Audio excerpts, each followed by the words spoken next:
Assalamualaikum warahmatullahi wabarakatuh. Perkenalkan, saya Sofia Ilmi, NIM 2017-405139. Di sini saya akan menjelaskan materi tentang metabolisme sel.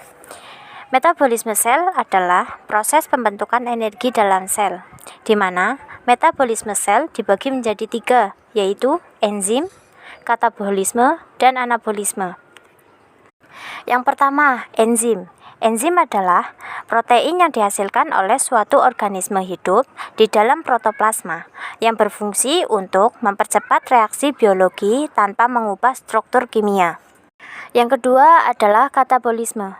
Katabolisme merupakan proses penguraian senyawa kompleks menjadi senyawa-senyawa lebih sederhana dengan menghasilkan energi yang dapat digunakan organisme untuk melakukan aktivitasnya. Katabolisme mempunyai proses respirasi. Respirasi yaitu proses pembebasan energi kimia yang terkandung dalam sel hidup dan berfungsi untuk aktivitas tubuh. Respirasi dibagi menjadi 2, yaitu respirasi aerob dan respirasi anaerob. Respirasi aerob adalah respirasi yang menggunakan oksigen bebas sebagai akseptor hidrogennya. Respirasi aerob terjadi secara bertahap. Adapun tahapan-tahapannya adalah yang pertama, glikolisis. Glikolisis merupakan perombakan glukosa menjadi asam pirufat. Glikolisis terjadi di sitoplasma, di mana tahapan glikolisis mempunyai hasil akhir berupa 2 ATP, 2 asam pirufat, dan 2 NADH. Tahapan yang kedua adalah pembentukan asetil koenzim A. Asetil koenzim A dibentuk pada reaksi antara pirufat dengan koenzim A. Pembentukan asetil koenzim A terjadi di mitokondria. Hasil pembentukan asetil koenzim A adalah 2 CO2, 2 asetil koenzim A, dan 2 NADH. Tahapan yang ketiga adalah Daur-Krebs. Daur-Krebs terjadi penyatuan asetil koenzim A dengan asam oksaloasetat, atau terjadinya perubahan asetil koenzim A menjadi CO2 dengan pembebasan energi, membentuk asam sitrat. Maka peristiwa ini sering disebut siklus asam sitrat. Tahapan yang terakhir adalah transfer elektron atau kemiosmosis. Kemiosmosis terjadi dalam membran mitokondria. Kemiosmosis adalah pengubahan NADH dan FADH2 menjadi energi yang berbentuk ATP agar bisa digunakan oleh tubuh. Jenis respirasi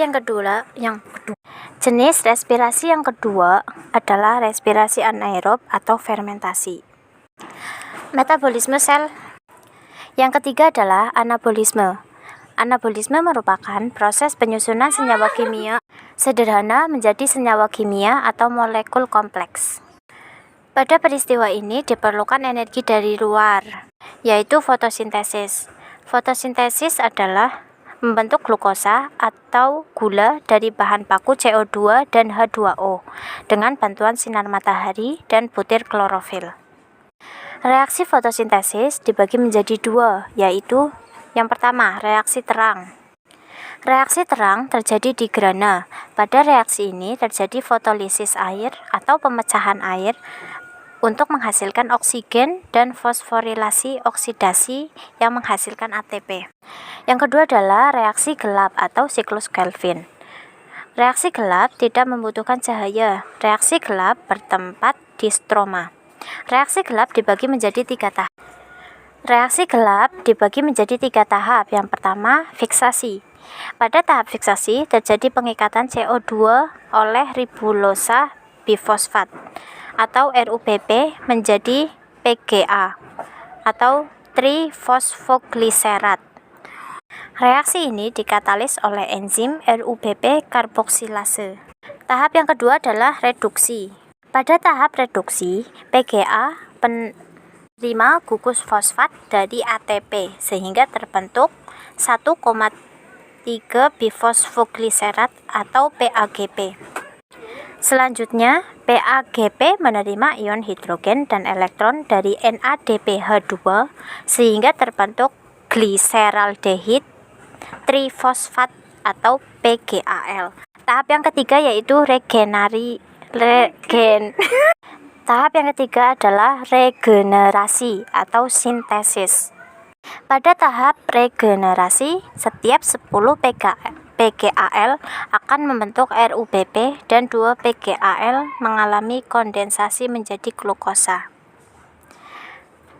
Reaksi gelap menghasilkan glukosa dan RDP. Sekian penjelasan dari saya. Wassalamualaikum warahmatullahi wabarakatuh.